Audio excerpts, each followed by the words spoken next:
All right, let's look at trend lines. All right, so trend lines are there to confirm for us if market is in an uptrend or if market is in a downtrend. Now, you can draw all the lines all you want to confirm your analysis, but at the end of the day, you have to trust your eyes. You have to trade what you are seeing, and you have to trust your mind in telling you what you're seeing so that you can trade it, all right? Because the lines, you wouldn't be able to draw the lines if you didn't see it with your eyes in the beginning, all right? So we use impulses to draw trends. So let's say, for example, market is in an uptrend. You're going to have 5 waves. 1, right? 2, 3, 4, right? And then the 5th one, all right? So we use these corrections to draw our trend line, all right? So you're using the laws of those impulses, of those corrections, to draw your trend line, and that will determine for you if price goes higher, where it will come back to. All right, the same thing with the bearish trend line. All right, so you have price coming down. All right, goes for retest, another impulse, another retest, another impulse, impulse correction, impulse correction. All right, so you're using the highs of your corrections to draw your trend line. All right, so you know if price comes back to your trend line, where it's gonna bounce and make the next impulse, and then you take that advantage. All right, so you're entering when price hits your trend line. So you have 1, and then the second one is a confirmation. So when price comes back to hit the trend line again, you know where price should bounce for it to continue, or price could break out, right? Retest, and then continue going higher.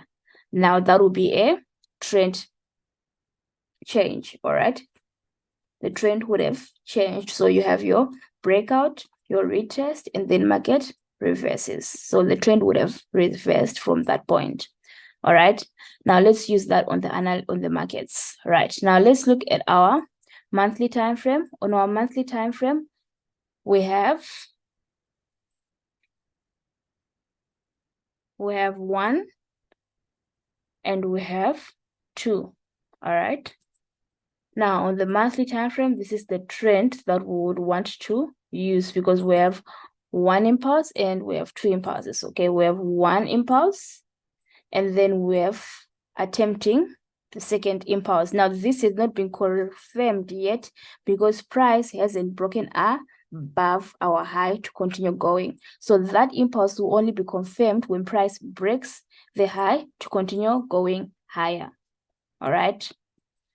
Now let's go on to the weekly time frame. On the weekly time frame, we've adjusted everything. Everything looks fine. You still have the first impulse that we saw on the monthly time frame, and then we have the second one. And then as you can see, this is our high, and price isn't actually gone above our high to confirm that it's an impulse. So right now it could still be just a correction. All right, so once price breaks above, that would confirm to us that that's another impulse to push price higher. All right, now let's go on to our daily time frame. On the daily time frames, as you can see, there is nothing much that we can actually draw to use our trend lines. All right, you don't have to force something if price is not actually giving you something. So right now we can say maybe we have an impulse, and then we're waiting to see where price can come back and make a low for it to go higher. So then we can use that low to give us a minor trend line, a daily time frame trend line. All right, now let's go into the 4-hour time frame. On the 4-hour time frame, what do we have? On the 4-hour time frame, we have wicks that we could use. All right, so on the 4-hour time frame, where can we put our trend line? On the 4-hour time frame, we can put our trend line right there. So we have an impulse, right? Another impulse, and then you have your trend line break. All right, do you see that? So what are we saying? We're saying we had an impulse. As you can see, price went higher, right? As you can see, trend line retest, support retest as well. That was good. And then we had price falling back, and then it made a low on the trend line, all right? Give us an impulse, and then it retraced it, confirming your trend line bounce, your trend line rejection, all right? And price went higher. However, it failed to break above our previous high, which confirms our breakout. So now we have a trend line break.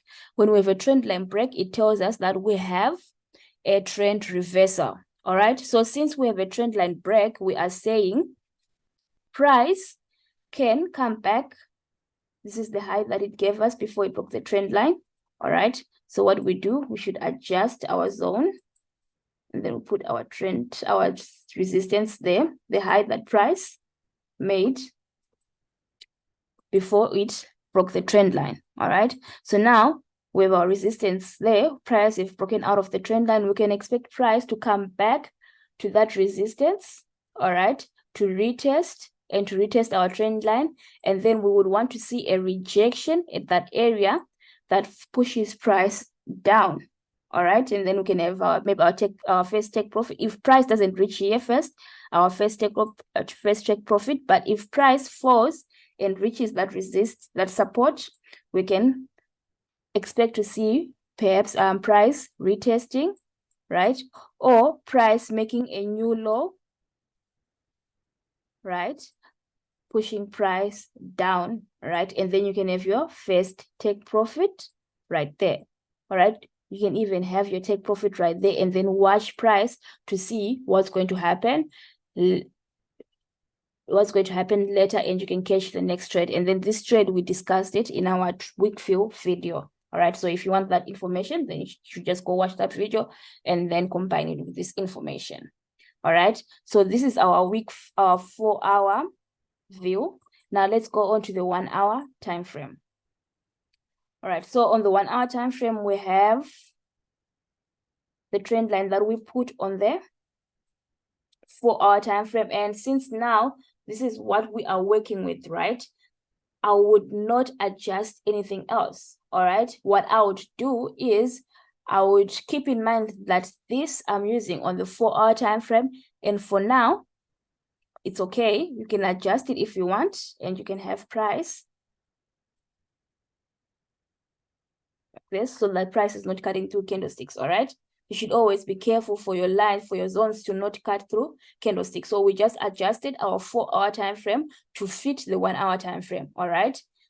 And you still have your breakout. All right. So you can still expect our analysis to follow through as we expected it to, or you can even have price make that high that we talked about around this area, and price can just retest that area before it goes lower.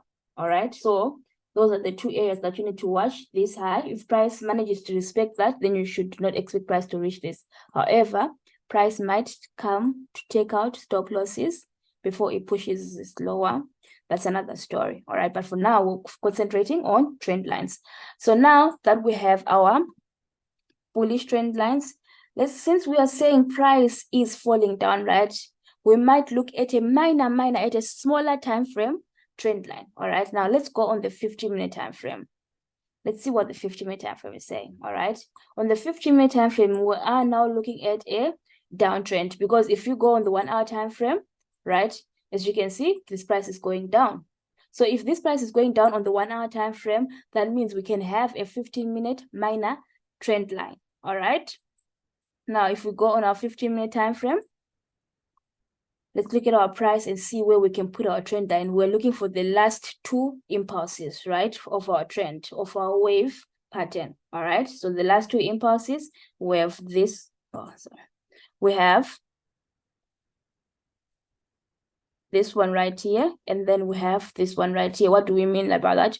With the first one right here, price fell, corrected, right? Corrected. Price fell, corrected. All right. Now price is falling. So what does that mean? That means we have those last two impulses to put our trend line, and then we put our trend line on the last two impulses. All right, so we can have, with that load that we have in mind, we can actually see price coming to retest, rejecting our minor downtrend for price to go lower. All right, so now using this minor trend line gives you an area, a now much better area, a closer look at where price might actually come back to retest for that trend line breakout for price to push lower. All right, so that's what we are saying. So now we're using this downtrend on the 50-minute time frame to see where price can actually come back to retest before it continues to go lower. All right, so what does this look like on the 1 hour time frame? See, you have your minor trend line, the 1 hour trend line that price just broke out, and then you can, this is your tight squeeze. All right, and your tight squeeze is just going to give you where price should fall back next to, and then to get where price should bounce from, remember to combine the area with a resistance. All right, what I mean is resistance, you see how trend line and resistance are meeting. That's very good. Or you might even need price to come back here to take out the stop loss. If price makes a stop loss hunt around this area, that will even give us even more better chances of price to push lower. It needs to respect this area, or it needs to respect this area. All right, if price breaks above this area, it closes above this area, you can forget about the drop, and you can expect price to bounce, give us a fake out, and bounce back from our trend line. Or with that new information that we would have, we would just need to adjust our trend line accordingly. All right. Okay.